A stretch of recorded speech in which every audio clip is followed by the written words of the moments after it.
Buenos días. Comenzamos la clase sobre la Operación Cóndor y desde ya partimos de la vinculación directa que tenemos que hacer en relación a este esquema represivo regional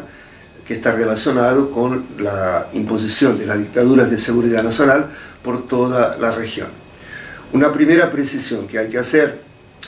es que la Operación Cóndor está directamente vinculada a la necesidad de enfrentar aquellos enemigos internos que se desparraban por la región una vez que la represión comienza de alguna manera,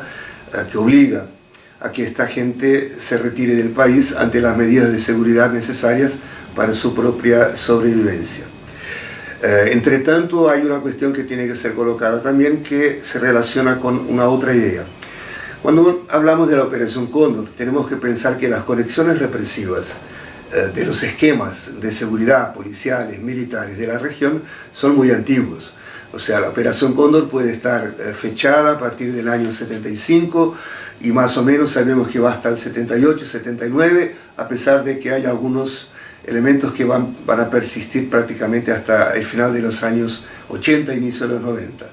Pero de alguna manera hay que colocar que el vínculo entre las policías, el vínculo entre los militares, es un vínculo muy antiguo en aquello que son las prácticas estatales de intercambio de información y de intercambio de experiencia. Aún pensando en el contexto inmediatamente anterior de la imposición de las dictaduras de seguridad nacional, es importante reconocer que si el Cóndor comienza en el 75, eso no significa negar que la conexión represiva con el perfil de la doctrina de seguridad nacional ya se impone a partir del momento que las primeras dictaduras se instalan en la región. O sea, el marco con el cual nosotros trabajamos cuando pensamos la idea de la coordinación represiva o de la conexión regional represiva es prácticamente a partir del año 64. ¿Por qué 64? Porque en el 64 Brasil se transforma en una dictadura. Inmediatamente vamos a tener una dictadura en Argentina también. Y ya tenemos desde la mitad de los años 50 la dictadura paraguaya que aún está se transformando internamente en el sentido de la doctrina y en el sentido de la propia formación política o del esquema político que va a adoptar. Pero sobre todo a partir del 64 entendemos que incide en la región una práctica represiva que a partir de los intereses de Brasil comienza de alguna forma a influenciar los estados vecinos en el sentido de cómo tratar las voces disidentes, la disidencia política que sale del territorio nacional. Recordando, la doctrina de seguridad nacional apuntaba a la necesidad de enfrentar el enemigo interno como siendo el elemento más nocivo para la protección de los valores occidentales y para la protección del capitalismo.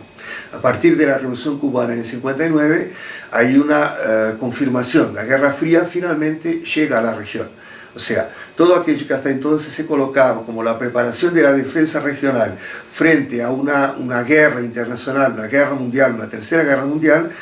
se pautaba todavía encima de una lógica militar, de una lógica bélica, que era muy diferente a lo que comienza a pasar en América Latina a partir del final de la década del 50. O sea, el enemigo externo ahora es un enemigo interno. Es un enemigo comunista, socialista, anarquista, es un sindicalista, es un trabajador, es un intelectual de izquierda, son estudiantes, son campesinos, sean lo que sean, todos son prácticamente condenados por la interpretación de la doctrina de seguridad nacional como siendo comunistas y por tanto son vistos como esos elementos nocivos que quieren la destrucción del estatuto que existe vigente en la región, como hasta entonces estaba pasando. El enemigo interno será enfrentado a partir de modalidades represivas inéditas en la región, pero se genera un problema. El enemigo interno en algún momento se desplaza para fuera de fronteras. Y aquí vienen los límites nacionales, aquí viene la cuestión de la soberanía nacional, que restringe la actuación de esas unidades frente a una presencia de nacionales fuera de frontera, articulado para denunciar lo que pasa dentro del país y de alguna manera para retomar una dinámica política que coloca en riesgo los intereses de las dictaduras que se van instalando en la región. A partir de ese momento, una otra interpretación se comienza de alguna manera a desarrollar en la mentalidad sobre todo de los militares, y que también está relacionada con la doctrina de seguridad nacional, y que significa someter la directriz de las fronteras nacionales a la directriz de las fronteras ideológicas. O sea, las fronteras ideológicas son más importantes que las fronteras políticas, y las fronteras políticas no deben servir de muro de contención para el accionar de la represión contra esos enemigos internos una vez que se instalan fuera de territorio nacional. Brasil es el primer país que de cierta manera hace uso ostensivo del poder estatal en el sentido de silenciar la voz de la disidencia. La disidencia política de Brasil a partir del año 64 se instala mayoritariamente en Uruguay, un pequeño país vecino, un país con tradición democrática y un país en cuya capital prácticamente la mayoría del gobierno de João Goulart se instala allí dentro de una perspectiva de continuidad de lucha política o de esperar un tiempo para ver cómo se reestructuran las relaciones internas dentro del propio Brasil y para ver cómo se incide en esa dinámica. Brasil hará uso a partir de ese momento de todos los mecanismos posibles de presión para tratar de que el gobierno uruguayo, ya que es soberano sobre su territorio, obligue a esos brasileños, ese exilio brasileño, a silenciar, a no participar políticamente de cualquier tipo de actividad que pueda ser vista como hostil al gobierno brasileño, o sea, la dictadura que se instaló a partir del año 64. Por tanto, esa situación que se genera a partir de la dictadura brasileña servirá de experiencia también para los otros países cuando por su vez enfrenten situaciones parecidas. ¿Qué va a pasar en relación a Brasil y Uruguay? En determinado momento el efecto de la presión brasileña va a permitir que los agentes del DOPS, de la policía política brasileña, circulen con mucha tranquilidad dentro del Uruguay, con pocos problemas legales, y el propio exilio brasileño comienza a sentirse de una cierta manera amenazado ante la presencia, que es una presencia ostensiva de estos militares y de estos policías brasileños que no solo sacan información, como circulan en el medio de la comunidad y de alguna manera hacen amenazas directas, lo que significa la posibilidad de prisiones o de repente de algo físicamente más dramático. Si eso pasa en 64, hay que recordar que tendremos una dictadura en Argentina a partir de 66, hay que recordar que posteriormente, al inicio de los años 70, tenemos un recrudecimiento de toda la espiral represiva en el Cono Sur, con Chile y Uruguay prácticamente en la misma sintonía, cayendo bajo golpes de Estado, con un patrón muy semejante con ese patrón que se instala en Brasil, y la propia Argentina, prácticamente el último país del Cono Sur, después de tratar de recuperar una vigencia democrática con el final de la dictadura de Onganía, la propia Argentina, que acaba siendo prácticamente el último país a permanecer dentro de una lógica democrática, y a donde van prácticamente exiliados de todos los otros países donde ya se instalaron esas dictaduras, por tanto Paraguay, Bolivia, Chile, el propio Uruguay y los brasileños que todavía están en la región. Finalmente, a partir del 76 se cierra el capítulo de un Cono Sur que ya no conoce más democracia y donde se instala definitivamente el océano de dictaduras de seguridad nacional. A partir de ese momento, si el exilio de cada uno de los países trataba de circular por la región, eso se transforma en algo imposible, porque toda la región prácticamente está cerrada para la posibilidad de la presencia de los enemigos internos de cada país. La lógica de la doctrina de seguridad nacional hace que gobiernos semejantes, dictaduras semejantes, con el mismo patrón de ideas, con el mismo horizonte de expectativas de cambios, consideren tan enemigos internos sus connacionales cuanto enemigos internos, los enemigos internos de los países vecinos donde se instalaron dictaduras semejantes. Esto es algo bastante complejo porque en realidad sabemos que durante esas dictaduras las rivalidades nacionales persisten, pero la rivalidad nacional que pueda persistir entre esos países se somete cuando existe la amenaza de comunistas subversivos, sediciosos o cualquier cosa parecida que pueda significar una especie de efecto dominó para toda la región. O sea, ante el enemigo interno, esté donde estén, vamos a encontrar esta armonía entre las dictaduras que se van a unir para combatirlos. Antes del golpe de Estado en Argentina,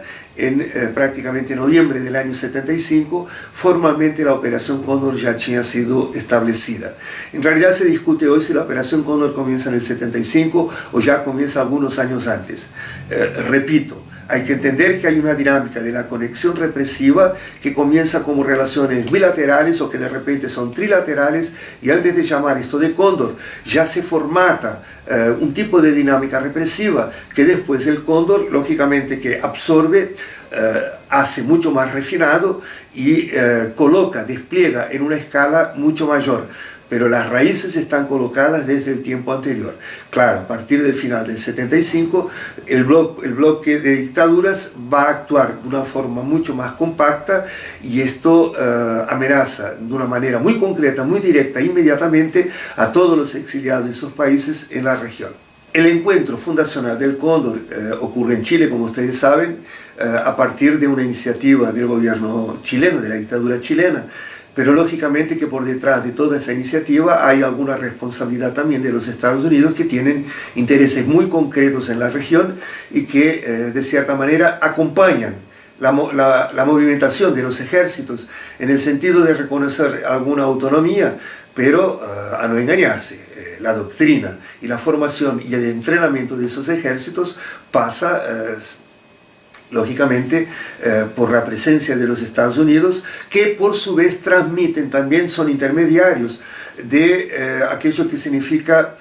traer para la región un poco de la experiencia francesa, también la experiencia de la doctrina revolucionaria o contrarrevolucionaria, lo que significa decir que a través de los Estados Unidos no solo hay una acumulación de la experiencia norteamericana, estadounidense en sus luchas anteriores, como también lo que viene de Europa, particularmente a partir de los franceses, y que todo sistematizado a partir de la Escuela de las Américas, y que acaba entrando en la cúpula de los mandos militares. Fundamental, el Cóndor trae como novedad la centralización de la lucha contra la subversión, así llamada por las dictaduras,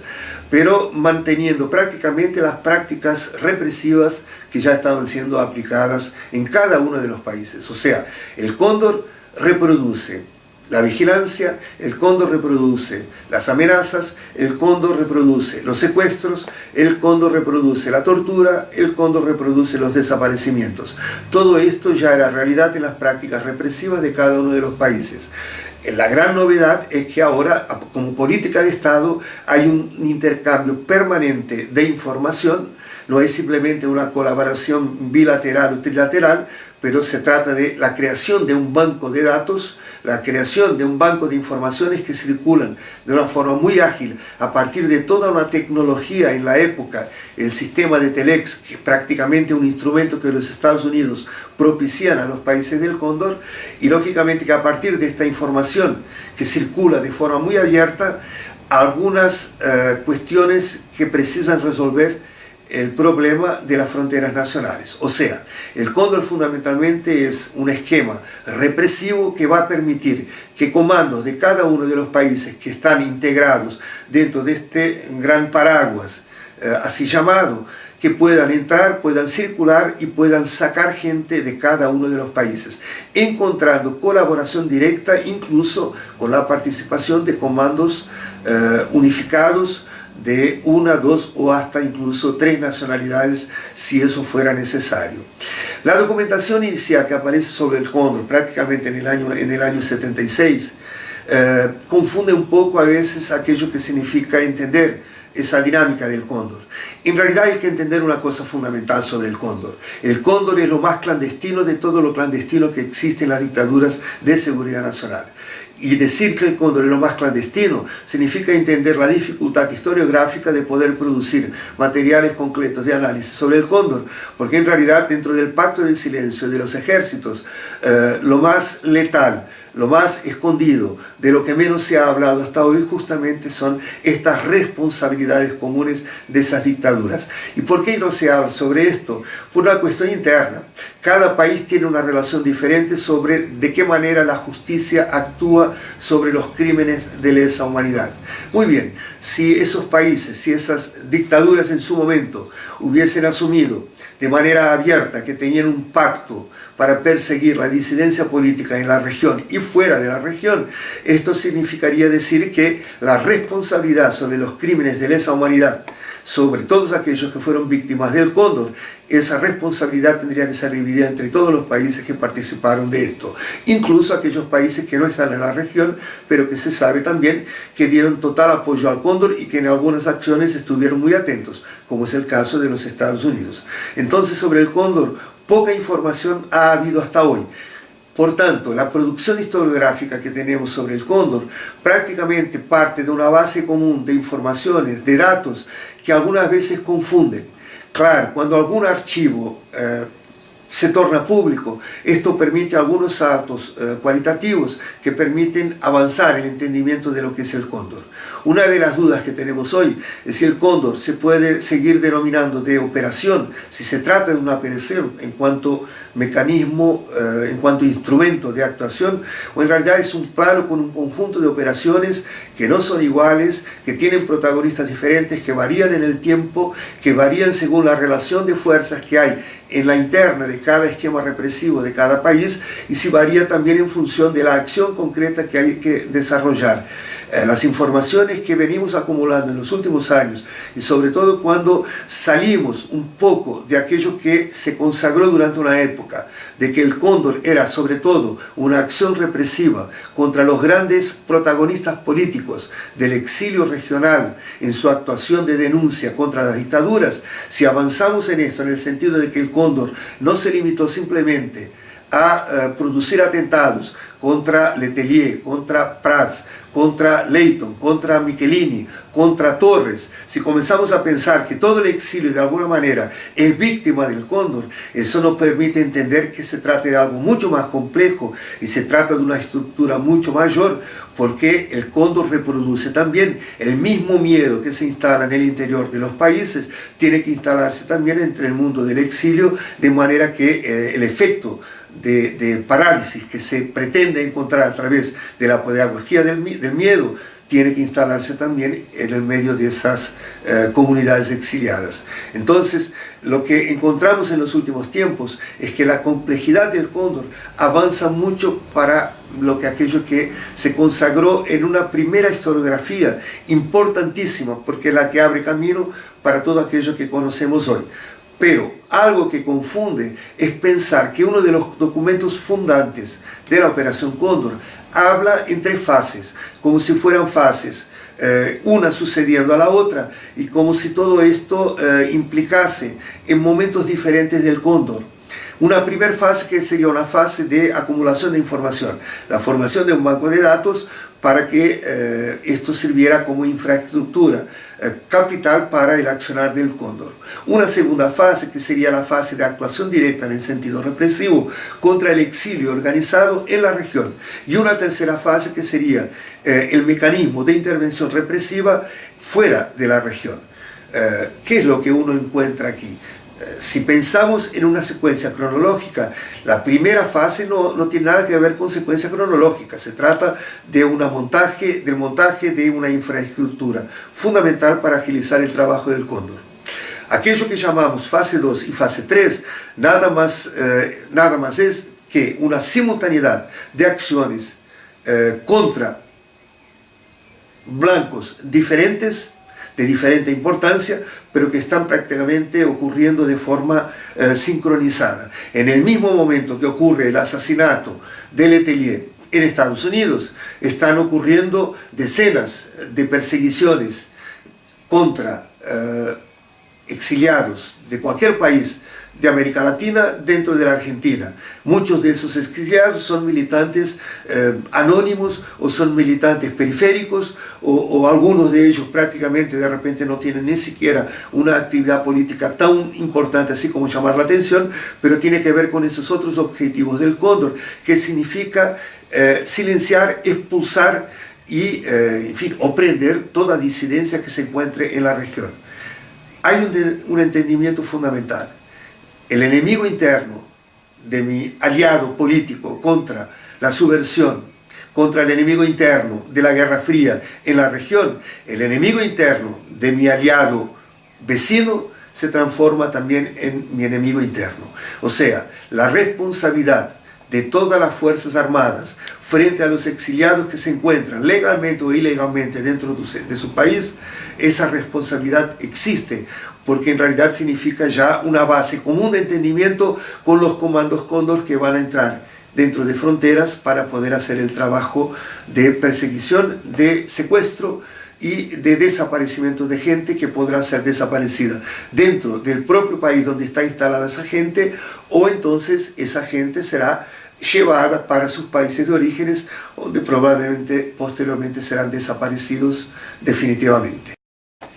La primera producción sobre materiales de la Operación Cóndor, sobre la Operación Cóndor, inicia fundamentalmente con el trabajo de Stella Caloni y el trabajo de John Dinges. Claro, hay documentos anteriores, pero en cuanto a material escrito ya con una producción más importante en relación a la cantidad y a la calidad de información, ese es el primer momento que ocurre. Son libros que traen de alguna manera los casos más emblemáticos conocidos, son los casos que están relacionados con los diplomáticos, con esos grandes protagonistas políticos, ese exilio político de grandes nombres, en fin, que acaban sufriendo los atentados, que matan o que dejan problemas físicos para el resto de la vida, como es en el caso del diputado del Partido Demócrata Cristiano chileno, Bernardo Leighton. Con el tiempo, a medida que los archivos se van abriendo, lógicamente que comenzamos a tener la posibilidad de entender un poco mejor la comprensión de lo que se trata, la complejidad del Cóndor. Y aquí hay que resaltar sobre todo un libro que apareció hace ya algunos años, que es tal vez la última gran contribución dentro de una perspectiva general, porque hay muchos trabajos puntuales que nos traen mucha información de lo que significó el Cóndor en relación a casos particulares y a algunos lugares particulares. Pero estos trabajos, digamos, que tienen una visión más global, la última gran contribución es el trabajo de Patricia McSherry, llamado Los Estados Depredadores, sobre el cual ustedes tienen 2 capítulos para lectura. Y ella trae alguna novedad muy importante. En cuanto que los trabajos hasta aquel momento traían alguna duda sobre la relación que existía entre los Estados Unidos y la Operación Cóndor, principalmente el trabajo de John Dinges, que es un trabajo muy importante también, porque es un trabajo que comienza con algunos documentos de los propios Estados Unidos. Pero John Dinges en algún momento se da cuenta, los Estados Unidos tenían toda la información de los atentados que el Cóndor estaba patrocinando en la región, y los Estados Unidos tenían información del atentado que se estaba preparando dentro de su propio territorio, donde no solo es asesinado Letelier, pero también una ciudadana estadounidense. Entonces Dinges se pregunta, ¿por qué el gobierno norteamericano no impidió que ocurriera ese atentado? O sea, entiende que tienen información, entiende que hay una cierta responsabilidad por no actuar frente a tal vez una especie de coincidencia política con la dictadura chilena. McSherry avanza mucho en relación a eso. McSherry ya tenía acceso a otros materiales y McSherry no se hace esto como pregunta. McSherry afirma: los Estados Unidos son socios, partícipes del Cóndor. La responsabilidad de los Estados Unidos es mucho más que simplemente tener información a través del intercambio diplomático, y más que eso, Estados Unidos colabora, Estados Unidos participa de esas reuniones, Estados Unidos no participa directamente de esos crímenes, pero Estados Unidos está dentro de esta comunidad de informaciones y de decisiones que son tomadas. Porque mucha cosa que ocurre dentro del marco Cóndor no ocurre sin los Estados Unidos ser consultados. O sea, el trabajo de ella en ese sentido no peca de lo que podría parecer una cierta ingenuidad cuanto al papel, al protagonismo de los Estados Unidos en relación a eso. Otra contribución muy importante que se trae su trabajo, y eso también ayuda a pensar, el Cóndor no puede ser visto como algo monolítico, el Cóndor no puede ser pensado como algo rígido, que simplemente funcionó durante un tiempo muy limitado, y el Cóndor no se trata también simplemente de unidades particulares dentro de cada dictadura que fueron activadas constantemente, siempre las mismas unidades y siempre con los mismos protagonistas. McSherry va mucho más lejos. McSherry dice, el cóndor tiene que ser visto dentro de una perspectiva de una conexión represiva, regional o continental que le es anterior y que lógicamente va a continuar después que terminan las dictaduras. Por otro lado, el cóndor promueve atentados fuera de la región, fuera del Cono Sur. Hay atentados en Estados Unidos y hay muchos atentados en Europa. Cuando hablamos de atentados, hay que entender que los atentados significan un porcentaje pequeño de todo lo que fue el andamiaje de los trabajos del cóndor. El cóndor es mucho más que el conjunto de atentados que ocurrieron contra algunas figuras reconocidas. El cóndor es también toda la acción secreta de monitoramiento de ese exilio. Claro, a veces esto nada más es que una acción de las propias fuerzas de seguridad de un país, y a veces esto nada más es que el trabajo conjunto, colectivo de varios países que apuntalan para esa misma actuación. Pero el cóndor encuentra socios en otras regiones, y entre los socios que encuentra en otras regiones, el cóndor encuentra los cubanos anticastristas en los Estados Unidos, grupos de extrema derecha en los Estados Unidos, grupos de extrema derecha en todos los países europeos donde el cóndor irá a actuar. Prácticamente el cóndor actúa en casi toda Europa occidental, por lo menos en Portugal, España, Francia, Alemania, en el norte de África trata de también meterse. Donde el cóndor actúa, el cóndor procura algún tipo de socios regionales o nacionales, porque esto le facilita también el tránsito dentro de esa región, porque los vínculos que hay entre países en el Cono Sur no son los mismos vínculos que se pueden establecer con los gobiernos de esos países. Entonces aquí el cóndor activa otro tipo de mecanismo, es el mecanismo de aquello que Patricia McSherry va a llamar los ejércitos secretos. Los ejércitos secretos que también lo puede traducir como instancias paralelas de los estados que de alguna manera están en la sombra de lo legal y lo ilegal, y estos ejércitos secretos, en el caso de Europa principalmente, son ejércitos que tienen como origen la extrema derecha que sobrevive a la Segunda Guerra Mundial, que se sigue reproduciendo después de la Segunda Guerra Mundial, que acaba encontrando guarida dentro de la sombra de la OTAN y que promueve toda una serie de atentados dentro de Europa contra las organizaciones políticas de Europa en los años 60 y en los años 70, dentro de todo aquello que se llama el combate contra esas organizaciones, el Ejército Rojo alemán, las Brigadas Rojas en Italia, la propia ETA en España. Estas unidades de extrema derecha, estos ejércitos secretos, serán algunos de los socios, inclusive algunos sectores de la mafia italiana, serán socios del cóndor también en sus acciones dentro del territorio europeo, lo que muestra algo mucho más complejo, lo que muestra un elemento de integración, una red internacional represiva que a medida que nuevos documentos se van instalando, van siendo estudiados y se conectan con otras dinámicas de otros países, estos vínculos muestran claramente cómo la represión es un tejido internacional que tiene una historia de largo alcance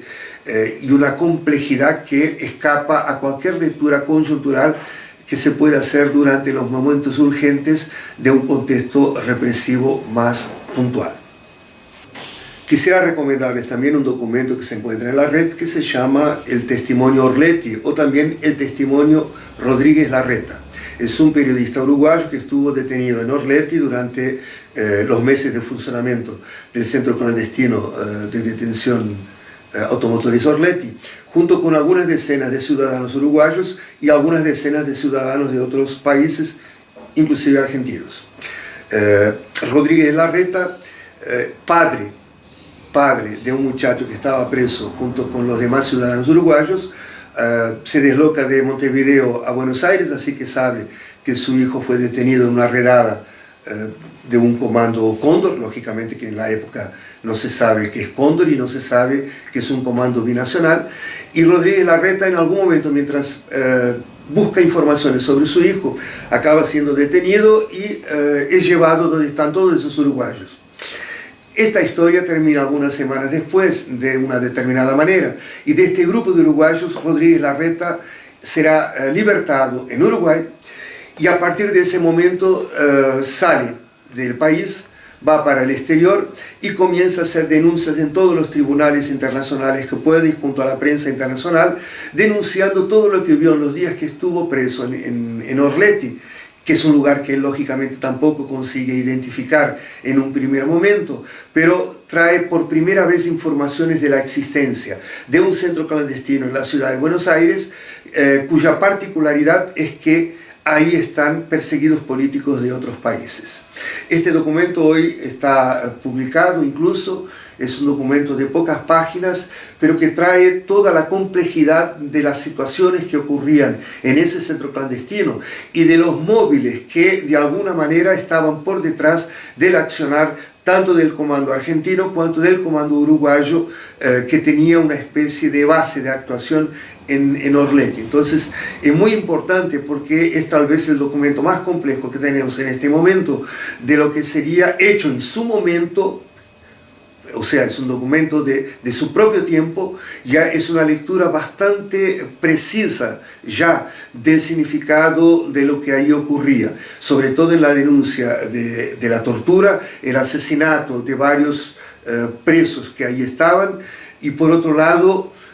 cuestiones que se relacionan con la infraestructura, con los códigos, inclusive por una disputa de dinero que también acaba funcionando como un atractivo para esos grupos clandestinos de represión.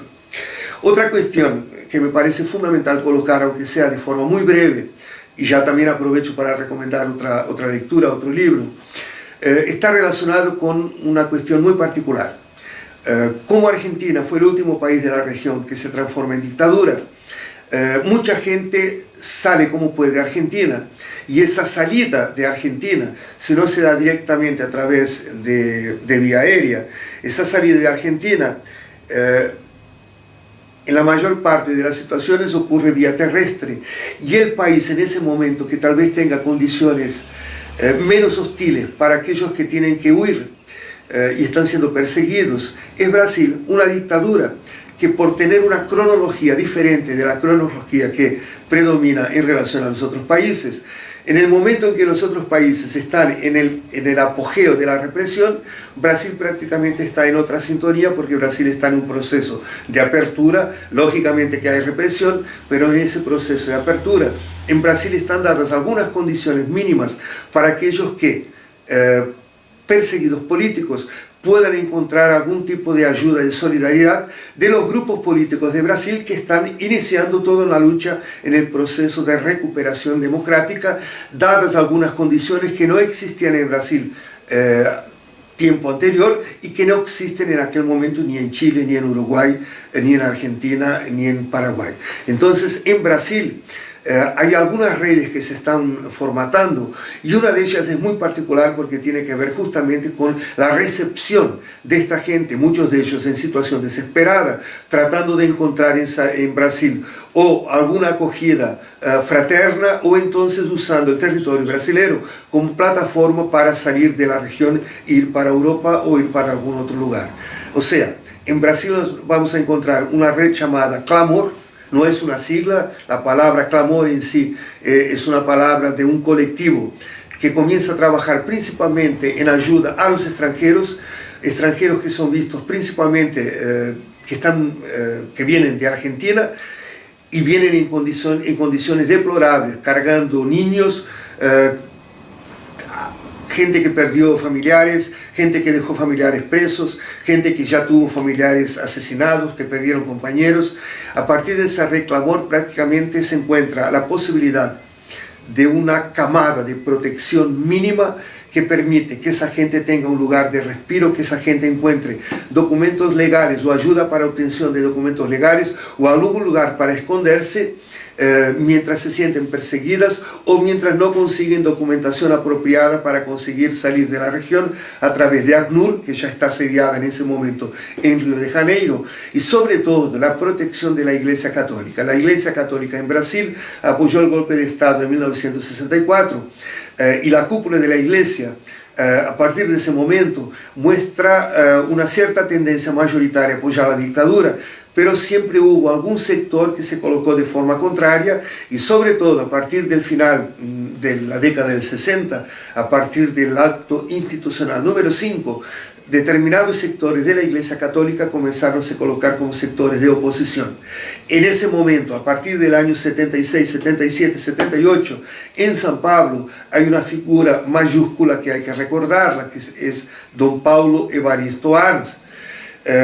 una figura dentro de la Iglesia, el obispo de San Pablo, que prácticamente con su sombra él se transforma en la garantía de la actuación de innumerables grupos, organizaciones políticas de derechos humanos que están tratando de presionar, de actuar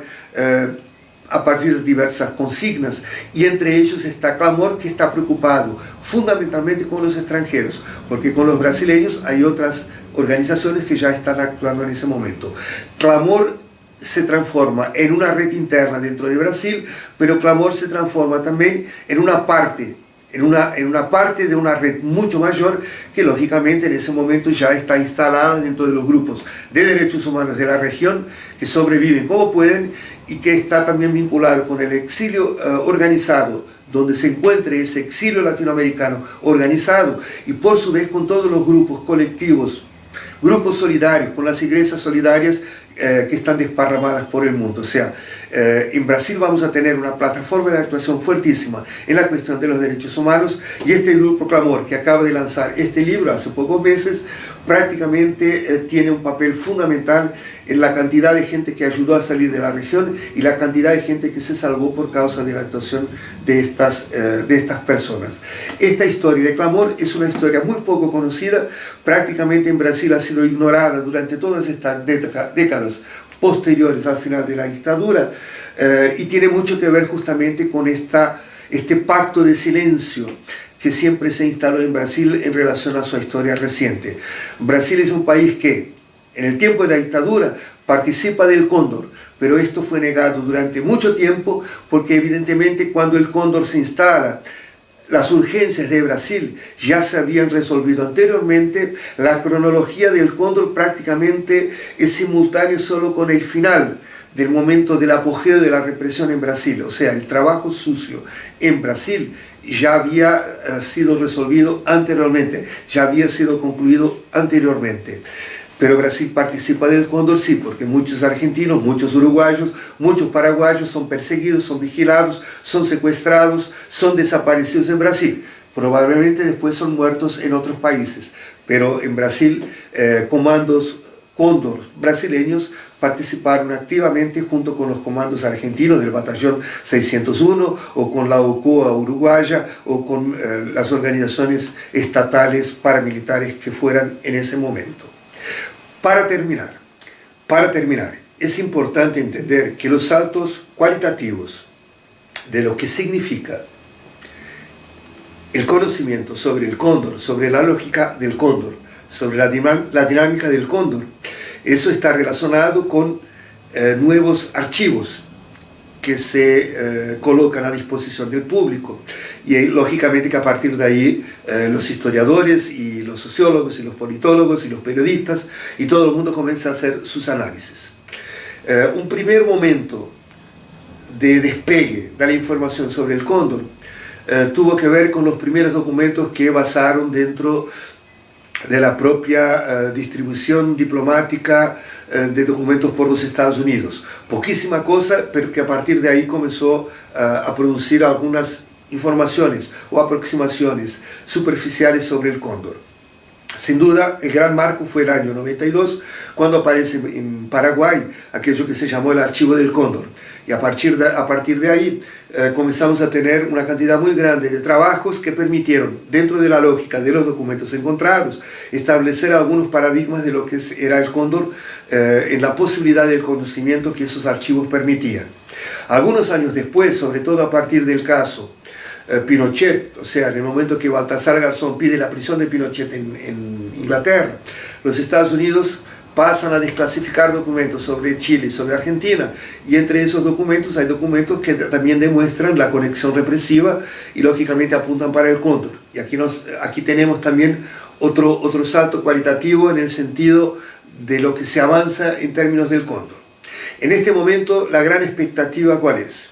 La gran expectativa está en los documentos que la justicia argentina está liberando a partir del momento que las causas que están relacionadas directa o indirectamente con el cóndor están concluyendo. En Argentina, por lo menos, la causa Orletti, la causa Cóndor y la causa de los niños trae mucha documentación que va a permitir ahora entender lo que significó el cóndor a partir de una lógica argentina. Porque algo que sorprende cuando uno piensa en el cóndor es que la producción sobre el cóndor y la documentación sobre el cóndor hablaba de un cóndor que parecía que solo actuaba contra chilenos, contra uruguayos, contra paraguayos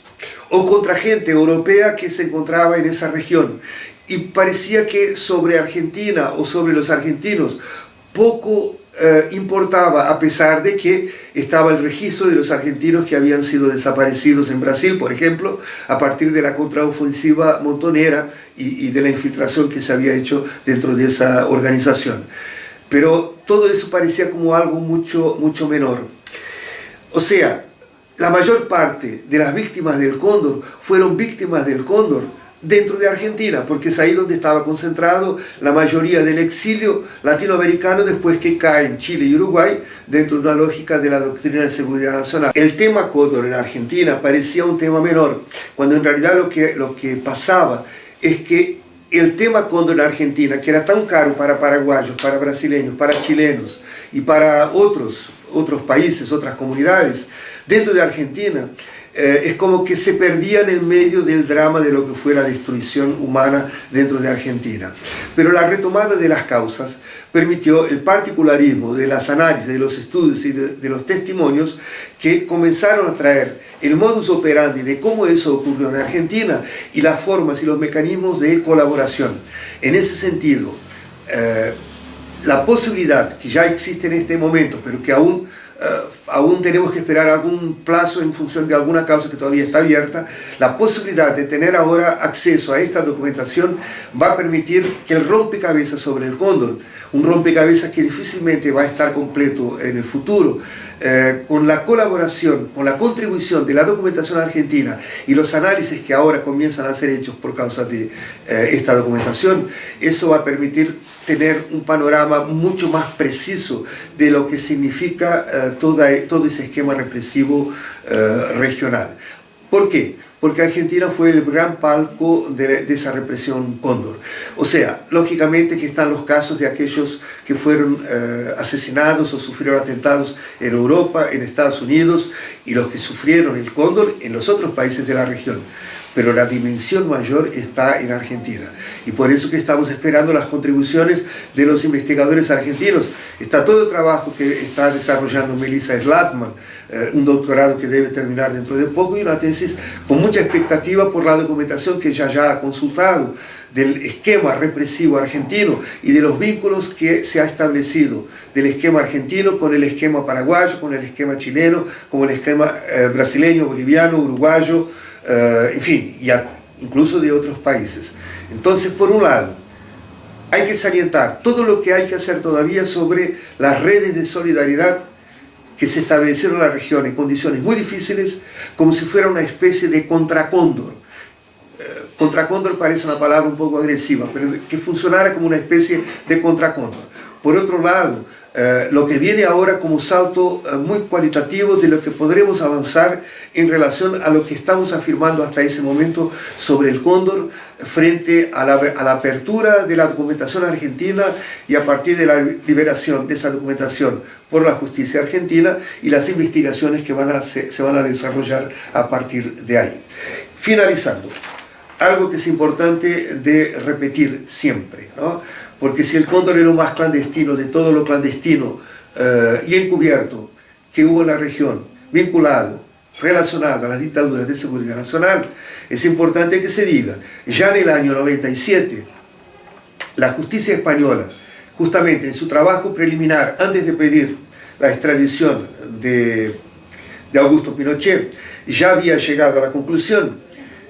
sobre el cóndor que más o menos decía lo siguiente: se trata de una organización criminal de asociación ilícita responsable por asesinatos, por detenciones ilegales y por desaparecimientos forzados, y de ser una actividad oculta, ilegal, paralela, organizada institucionalmente y permanentemente en el tiempo. Los españoles aprendieron a partir del momento que se involucraron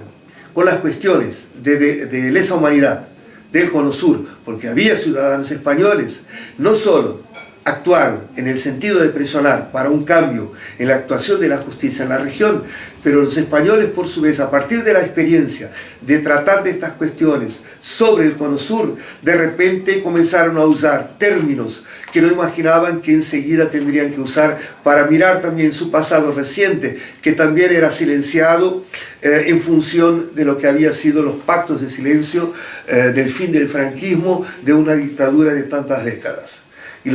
hoy los españoles trabajan con genocidio, con terror de Estado, con prácticas de desaparecimientos, de secuestro de niños. Todo esto no es necesariamente lo mismo que hubo en el Cono Sur, pero todo esto tiene que ser colocado en perspectiva histórica y en paralelo dentro de aquella complejidad que de alguna manera Patricia McSherry viene demostrando ya hace algún tiempo. En el año 2001, el juez argentino Rodolfo Canicova Corral también llega a algunas conclusiones y dice: se trata de una asociación ilícita para cometer delitos de secuestro agravado, aplicación de tormentos, homicidio y desaparecimientos forzados de personas a través del uso criminal del Estado. Es una acción criminal contra la orden constitucional de todos los países miembros, y por otro lado se trata también de una acción criminal contra la soberanía y la integridad territorial. Para terminar, una sobreviviente del Cóndor, una de las pocas madres que sobrevivieron al secuestro de sus hijos, son pocas, poquísimos casos. Una de ellas se llama Sara Méndez, una uruguaya que fue secuestrada en el año 76, prácticamente 2 meses después que ocurre el golpe de Estado en Argentina. Sara Méndez, cuando es secuestrada, ella pertenece al Partido por la Victoria del Pueblo. En el momento en que es secuestrada, Sara Méndez está con su hijo pequeño en sus brazos. Su hijo pequeño tiene 20 días de existencia. En el momento que el Comando Uruguayo Argentino allana su apartamento, en el momento en que ella es detenida junto a una compañera, en el momento que tiene que luchar contra aquellos criminales de Estado, terroristas de Estado, que le arrancan a su hijo de sus manos, el jefe del comando uruguayo, el criminoso de Estado llamado Gabazo, le dice: señora, esta guerra no es contra los niños, no se preocupe, se lo vamos a entregar a sus familiares. Sara Méndez va para Orleti. Sara Méndez sobrevive por causa de toda una acción muy particular que ocurre con algunos sobrevivientes uruguayos de Orleti. Y Sara Méndez va a demorar algunos años para saber que su hijo no fue entregado a sus familiares. No lo entregaron a sus familiares. Sara Méndez, algunos años después, finalmente termina la dictadura uruguaya y comienza a buscar a sus hijos. Eso es algo raro. En realidad los que buscan hijos son las abuelas que buscan nietos. O entonces puede ser, generalmente son más hombres que buscan hijos secuestrados. Pocas mujeres fueron secuestradas y sobrevivieron al secuestro de sus hijos. El presidente de Uruguay le dijo a Sara Méndez que no tenía ninguna información de lo que había pasado con Simón Riquelme, que era el nombre que ya había dado a su hijo en aquellos 20 días después de haber nacido. Sara Méndez demoró 27 años para encontrar a su hijo. Durante 27 años tuvo dificultad con el gobierno argentino, tuvo dificultad con todos los gobiernos democráticos uruguayos para encontrar esa información. Sara Méndez, activista por los derechos humanos, Sara Méndez, que encontró a su hijo a tiempo de verlo crecido y de verlo con nietos. Sara Méndez, en algún momento le preguntan si es posible perdonar a esos criminales, a esa empresa criminal y a ese Estado criminal y a todos los que durante la democracia le niegan información, sobre todo a los gobiernos uruguayos que le negaron total información. Y ella dice: no, por 2 motivos esto no se perdona. No se perdona porque, en primer lugar, no pidieron perdón. No se puede perdonar a quien no pidió perdón, y ni siquiera han pedido perdón. Y en segundo lugar, dice, para algunas cosas no existe perdón posible. La Operación Cóndor, siendo lo más clandestino, siendo lo más ilegal, siendo lo más encubierto, de todo lo clandestino, de todo encubierto que esas dictaduras de seguridad nacional promovieron, la Operación Cóndor es lo menos conocido, y sobre la Operación Cóndor todavía hay muchos responsables que están completamente libres. Hay una causa que es seguida desde Italia, una causa que está relacionando decenas de represores de todos los países y que se prolonga en el tiempo, y cuando finalmente llega a la conclusión, posiblemente muchos de los que aún están vivos, seguramente que ya no lo estarán más. De cualquier manera, el operativo Cóndor asusta, porque algunas de sus ramificaciones perduraron en el tiempo. Hay un caso Cóndor particular que